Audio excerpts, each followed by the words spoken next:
Today, on Guess What I Found Out, we're going to discover some facts about a small island that sits on top of two tectonic plates, a mantle hotspot and, well, approximately zero regard for human infrastructure. That's right, Curious George, we're talking about Iceland, the geological overachiever that produces 1/3 of Earth's lava output despite being smaller than England. Iceland looked at the rest of the planet and said, "I'll take it from here." Here's your hook. A town of 3,700 people got roughly 15 minutes of warning before fissures opened in the earth beneath their streets, destroyed homes, and triggered Iceland's worst disaster in over 50 years. Not a hurricane, not a flood. The ground just opened up, and the government's response was to build a 24-metre wall out of volcanic gravel and boulders to fight back. Against lava, with a wall. Let's get into it. Iceland sits on the mid-Atlantic ridge, a divergent boundary where the North American and Eurasian plates are pulling apart at about 2 centimetres per year. Same rate as human fingernail growth. Two continents separating at fingernail speed, and Iceland is caught in the middle like the cheese in a very slow, very hot geological sandwich. As the plates pull apart, pressure on the mantle drops. Lower pressure means a lower melting point. Rock melts, magma rises, cools into basalt, and builds new crust. Iceland also sits on a mantle hotspot, a plume of superheated rock pushing temperatures up to 200 degrees Celsius above normal.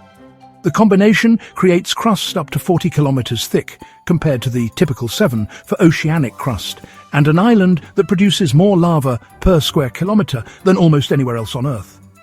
You can actually stand between the two continents at Thingvellir National Park, where tourists walk through the physical Rift Valley. Either the most metal thing a national park has ever offered, or deeply optimistic geological hazard tourism.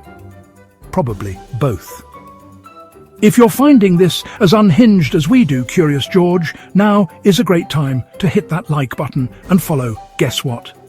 I found out more of this is coming, and you're going to want to be there for it. Iceland has roughly 30 active volcanic systems and over 100 eruptions in the last 10,000 years. Off the south coast, an entire island, Surtsey, erupted out of the ocean between 1963 and 1967. Iceland just casually made a new island, and scientists said, perfect timing. 80% of Iceland's population lives in the southwest, packed into exactly the zone where the most active geology is doing the most active things. Geothermal energy heats 85% of Icelandic homes. It's an extraordinarily elegant use of living on top of a slow-motion geological disaster. The catch is that all of this infrastructure sits in the direct path of what's coming. Since late 2019, over 40,000 earthquakes have rattled the Reykjanes Peninsula. These are seismic swarms, pressurized magma fracturing toward the surface.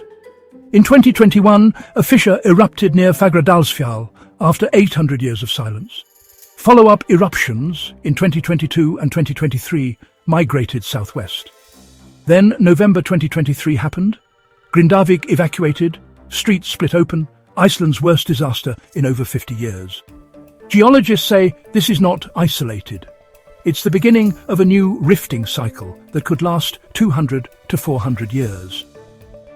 Time for your impromptu survey, Curious George. You live in Grindavík. Fissures have opened in your street twice. The government says this cycle could last another 200 to 400 years. Do you? Option A, stay, rebuild. This is your home, your community, your culture. And the government is building a 24-metre lava wall on your behalf. You trust the wall. Option B, pack it up. There are other towns where the ground does not occasionally split open and emit molten rock. You appreciate Iceland's spirit, but you have a sofa you'd like to keep. Drop your answer in the comments. We want your reasoning. Viking records describe the Reykjanes Fires, repeated fissure eruptions between 1210 and 1240 AD that destroyed farms and nearly collapsed Icelandic society. Modern science has confirmed 3 major rifting episodes in the last 4,000 years, each lasting hundreds of years, each spaced roughly 800 to 1,000 years apart. The last one ended around the 13th century. The math is not subtle. Well then, here's your third nudge to like, subscribe and follow Guess What I Found Out. Honestly, the algorithm is not going to promote itself, is it? So, go on, give us a hand. Iceland's response has been, well, rather bold permanent walls of compacted basalt and boulders, some up to 24 meters high, all carefully shaped to redirect lava away from towns and the Svartsengi geothermal plant. Flood modeling software, which was originally developed by the US Navy, now predicts lava flow paths in real time. The team usually has roughly 15 minutes of warning before a new fissure opens. Back in 2024, the Blue Lagoon was overrun. The geothermal plant, though, was saved. Before we close, do you have any fun facts about Iceland, plate tectonics, or volcanology worth sharing? Drop them in the comments. We genuinely love reading them. Iceland produces a third of Earth's lava, sits between two separating continents, is perpetually 15 minutes from a new fissure, and has responded by building walls, writing code, and frankly, refusing to move. The current rifting cycle has just started. Iceland is not panicking. Iceland is engineering. Whether that's inspiring or, deeply concerning probably depends on where you're standing when the next fissure opens. Subscribe to Guess What I Found Out, because what we have coming next has nothing to do with lava, and everything to do with something you have almost certainly never thought about in this way before. Hit subscribe, and we'll see you there. Last thought.